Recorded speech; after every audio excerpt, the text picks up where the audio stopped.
గిరిజన హక్కుల సాధన సంఘం రాష్ట్ర కన్వీనర్ కామ్రేడ్ బచ్చెల విప్లవ్ కుమార్ పాముకాటుకు గురై మరణించారు. కాకినాడ రూరల్ మండలం తిమ్మాపురంలోని ఆయన స్వగృహం వద్ద ప్రజలు సందర్శనార్థం పార్థివ దేహాన్నుంచగా ప్రజా సంఘాల ప్రతినిధులు, వామపక్ష విప్లవ పార్టీల నాయకులు పెద్ద సంఖ్యలో తరలివచ్చి నివాళులర్పించారు.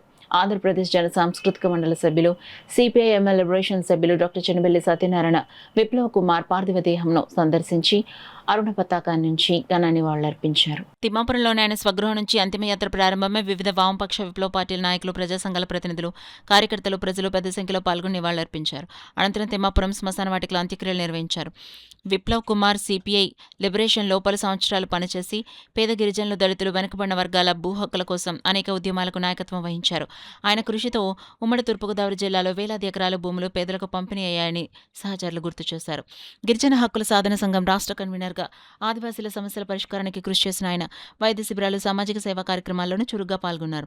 ఆయన మరణం ప్రజా ఉద్యమాలకు తీరని లోటని పలువురు నేతలు పేర్కొంటూ ఆయన ఆశయ సాధనకు కట్టుబడి పనిచేస్తామని నివాళులర్పించారు.